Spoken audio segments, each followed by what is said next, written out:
Today I'm going to be making two different types of cookies. I'm going to be making a s'mores cookie and a thin mint cookie because I have been really wanting Girl Scout cookies and I'm really sad that I missed Girl Scout season and they're super delicious. Well, Thin mints, obviously, because I love chocolate and peppermint.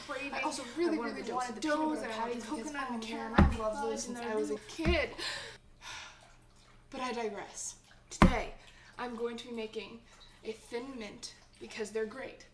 Who doesn't love peppermint and chocolate? A lot of people, actually.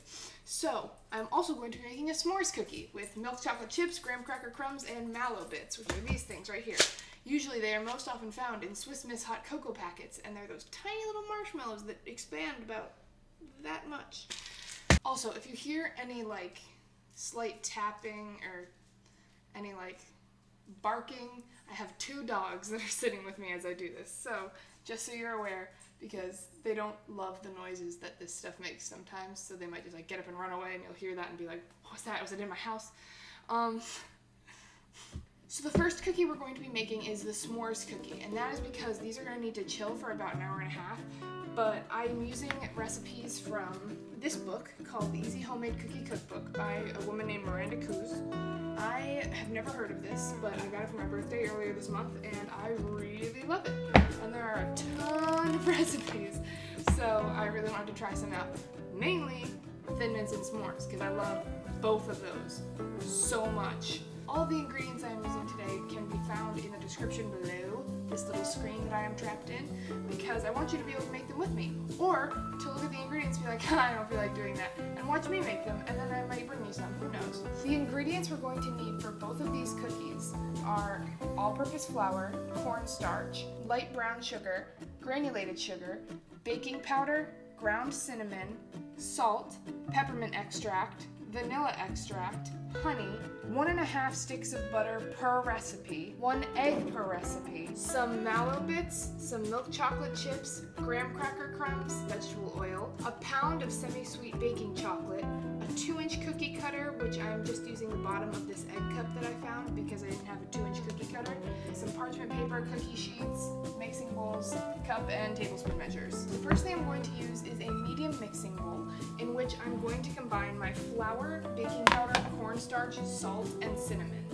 So once you've whisked this together, you can also sift it if you'd like. We're just going to set this aside and then we're going to cream together our butter and sugar. In a large mixing bowl, we're going to combine our 1.5 sticks of butter along with both of our sugars. So you can do this with either a spatula, wooden spoon, whatever utensil that you do have. You can also use an electric mixer, but I'm not going to do that right now, just because, but actually, you know what? Yeah, I'm going to use a mixer. So once that has mixed all together and become nice and light and fluffy, we're going to add in our egg, honey, and vanilla.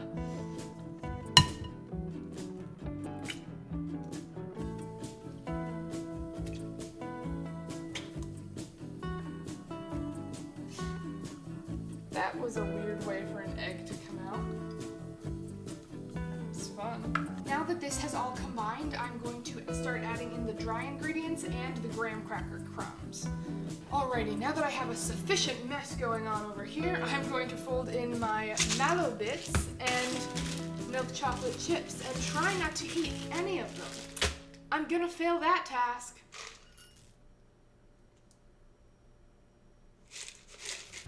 Think that I could eat an entire jar of those mallow bits and I would not regret it. Would I immediately go into sugar shock? Oh, definitely. Would I regret it? No, not at all. Alrighty, so now you're going to take a piece of wax paper and place it out on your counter, and you are going to turn out the lovely smelling dough that we've got going, because oh my gosh, I want to eat all of it right now. And I'm not usually a cookie dough kind of person. What we're going to do is put another piece of wax paper on top of this, and then we're going to roll it out until it is at a 1/2 inch thickness. I'm going to take a second sheet of wax paper and try to get it about the same length as the top one. And I'm just going to press down so that the dough spreads out a little bit. And that way I'm not just rolling directly. Oh, don't escape, how dare you! I've resorted to using the rolling pin in a manner in which I have never seen people use a rolling pin. And And this is because the wax paper being on the counter causes it to shift and move everywhere. I even tried to tape it down and it didn't work. So I have just decided to go with a way in which I can use one hand to roll the dough and one hand to hold it in place. Now that it is rolled out this far, I think it's kind of holding itself, but definitely had to do that for longer than I would have loved to. I can see all the little bits of graham cracker and marshmallow and chocolate, and I'm so excited. So I actually rolled it to a little less than a ½ inch thickness, but that's okay. I'll just keep my eye on them when they're in the oven. But for right now, I'm going to grab one of my cookie sheets and place it on in the wax paper still. And then I'm going to take this to the fridge and I'm going to let it chill in there for an hour and a half. Now while that dough is chilling, I'm going to make the thin mint dough. And the first step for this, unlike that one, is going to be to preheat our oven to 350 degrees because we don't want to end up with dough and then have to leave it sitting out and let it and have it rise or do anything strange while our oven is preheating. Something I forgot to mention that we're going to need is cocoa powder as well, unsweetened. We're going to take another medium mixing bowl, or the same one because you're cleaning as you're going, right? You're not going to take out a million bowls and totally make your kitchen a pigsty, right? That's not something you'd do. I don't think you'd do that. I do that. We're going to take this medium mixing bowl and add in all of our dry ingredients except for our sugar, which we are going to cream together with our butter in the large mixing bowl as our second step once again. Once again, we're just going to take our whisk and start to mix this all together. Ooh, it smells so good. Both of these cookies have smelled incredibly good. This one, obviously, it's chocolate, so who wouldn't think it smells good? We're going to set the dry ingredients off to the side once again to mix together our butter and sugar. Something I forgot to say about the butter in the first recipe is that it needs to be room temperature. And once your butter and sugar are creamed together, this is called the creaming method. There's also something called the reverse creaming method where you add the wet to the dry, but I would just call that, normal. We are now going to add our egg and peppermint extract this time. When it comes to peppermint extract, I think I could drink this entire bottle, but I'm not going to because that also might very severely injure me, if not kill me. I like peppermint. This bowl smells like Christmas. Oh my gosh, it smells so good. Alrighty, now that this is mixed together, we're going to add our dry ingredients that we set aside and mix it all up so it's combined and it's all chocolatey and minty and I'm so excited. Oh, it's so good. Is it raining? It's raining. So now that this is all combined and together and it looks delicious and smells amazing, I'm going to place this onto the counter and roll it out and then cookie cut it, put it on a sheet and put it in the oven. So for these cookies, because they don't have to chill, I'm not going to put them between two pieces of wax paper, but what I am going to do is roll them directly onto the counter to cut out the cookies. But because they're a chocolate cookie, you don't want streaks of flour. So I'm not going to flour my surface, but I'm going to use a little bit of cocoa powder so that if you do have any streaks, they're pretty, not noticeable. They're kind of just hidden streaks. I 100% learned this trick watching Rosanna Pansino on YouTube because I watch far too much of her stuff because it's all baking and I love it. I just looked at my hand and right before we start cutting these out, I'm going to line a cookie sheet with parchment paper. Now that this is all set over here, I'm going to start cutting out some cookies from the rolled far too thin that it was supposed to be dough once again. Alright, so I have a sheet of cookies all ready to go into the oven for about 14 to 15 minutes. That's what the recipe says. I'm going to keep an eye on them from about 10 minutes onward, just because I don't want them to burn or to crisp too badly.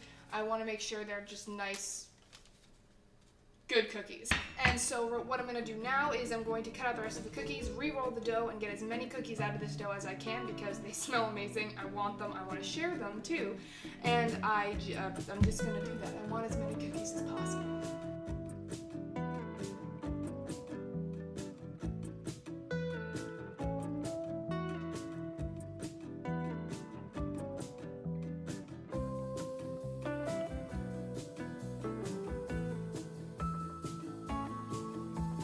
now you're going to take your dough that you rolled too thin, just like the last one, and you're going to cut out 2-inch cookie cutter size cookies. And once you have a full sheet of cookies ready, you can go ahead and pop them in the oven at 350 for about 11 to 12 minutes, or until the centers are set and the edges are firm to the touch. Alrighty, so while the s'mores cookies are baking in batches and the Thin Mints have cooled, I'm going to take my pound of chocolate and 3 teaspoons of vegetable oil over to the microwave and heat it up, mix it together until this is nice and smooth. As I mix it, there are no chunks or lumps from the chocolate chips or the baking chocolate, whichever one you prefer to use. And I'm going to take each Thin Mint and just plunk it in. And I'm going to coat it. Then it will be taken out and placed on a piece of parchment paper. And then I'm going to do this to the rest of the cookies. And here are the finished cookies. So we've got the Thin Mints with coating and the s'mores cookies. I didn't coat some of the Thin Mints just because some people don't like a chocolate glaze, and also I kind of ran out because I think I made more cookies than the recipe anticipated because I accidentally spread them thinner, so I was able to get more and the chocolate wasn't able to compensate. But either way, I'm excited because I made both of these and they both look and smell absolutely delicious.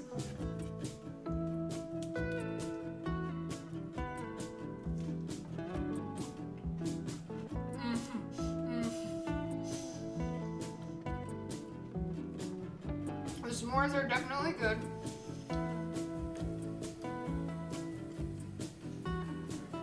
And the Thin Mints are fantastic. Oh my goodness. Okay, well, I'd say both of those are a success.